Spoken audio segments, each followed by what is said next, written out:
अगर अभी अभी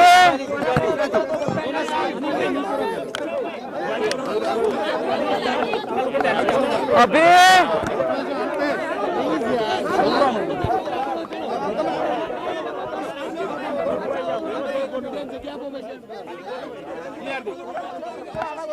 अभी मुख्यमंत्री से मुलाकात थी हमारी। इसमें हमने हमारे मुद्दे वहां पर रखे हुए हैं। हमारे मुद्दे हमने वहां पर रखे हुए हैं। उन लोगों ने हमारे मुद्दे को स्वीकारा है, लेकिन उन्होंने ये कहा कि हम 10 दिन के अंदर इस मुद्दों का निराकरण लाएंगे। हमने भी यही कहा है कि हम हमारा आंदोलन चालू रखेंगे। आप जब हमारे मुद्दों का निराकरण लाएंगे उस दिन हम हमारा आंदोलन बंद करेंगे। लेकिन इसमें हमारे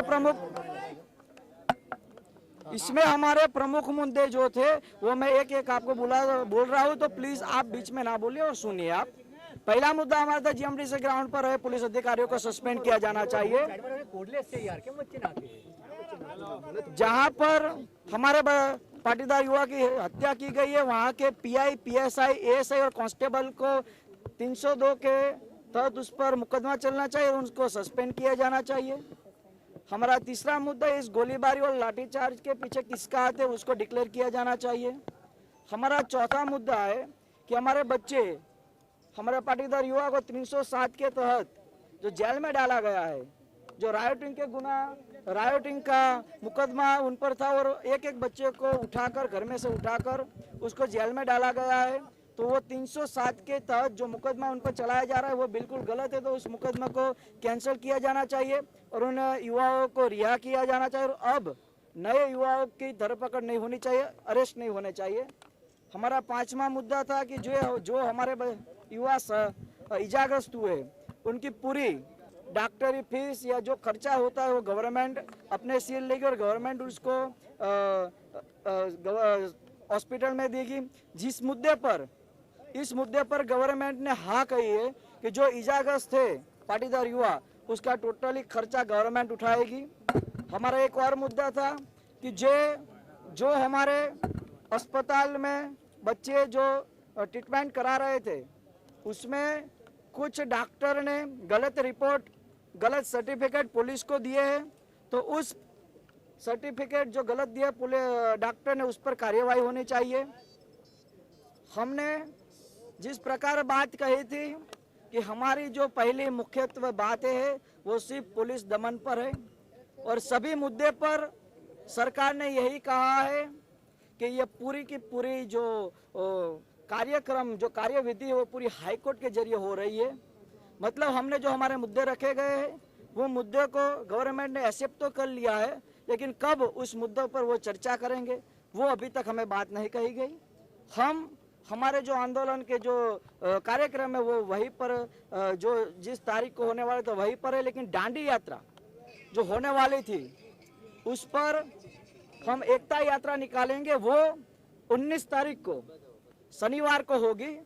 और हमारे जो मुद्दे हैं, हमारी जो कार्यक्रम है उसमें हमने ये भी कह दिया है कि अगले 10 दिनों में या 12 दिनों में गुजरात के 5 इलाकों में बड़ी महासभा भी होगी और 10 दिनों के अंदर गवर्नमेंट इस मुद्दे पर सही प्रकार से हमें योगदान देती है तो हम अगले कार्यक्रमों के बारे में विचार करेंगे। आपकी एकता यात्रा कहां से कहां निकलेगी, कितने आपके कार्यकर्ता जुड़ेंगे?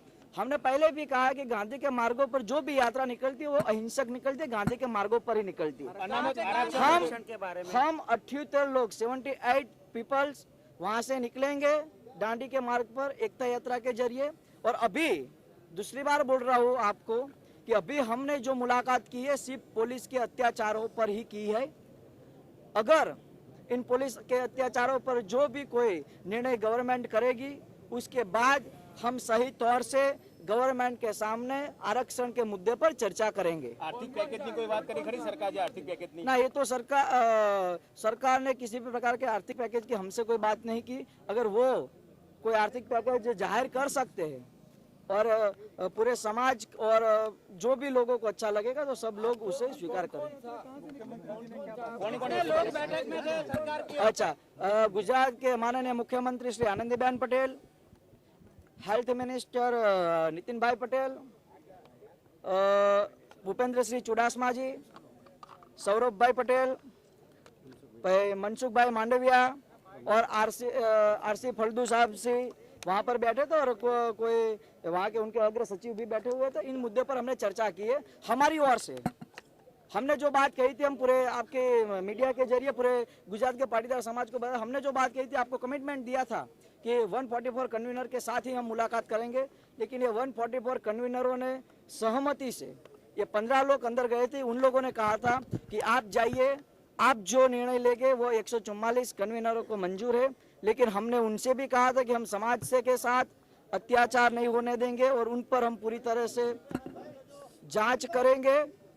तो हमने जो 15 लोग गए थे वो पूरी सहमति से गए थे और इस पूरे समाज के साथ कोई अन्याय नहीं होगा, कोई गद्दारी नहीं होगी।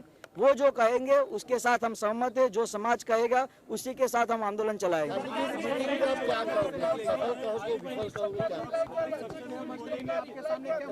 चीफ मिनिस्टर का जो रिप्लाई था, उन्होंने यही कहा है कि 10 दिनों के अंदर मैं इसके जो भी आपने मुद्दे दिए उस पर सही तरीके से मैं गौर करके उनका मैं जवाब आपको देंगे, उनका निराकरण लाऊंगे। इस मीटिंग को आप सफल मानते हैं इस बैठक को? नहीं, हमने जो मुद्दे रखे हैं उस प्रकार उन्होंने जो हमें सहयोग दिया है, मतलब अभी कोई निराकरण नहीं है, इसे फ्लॉप भी हम नहीं कह सकते।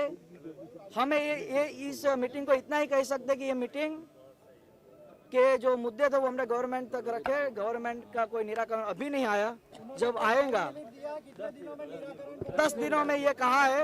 और हम 19 तारीख को दांडी के मार्ग पर एकता यात्रा निकालेंगे।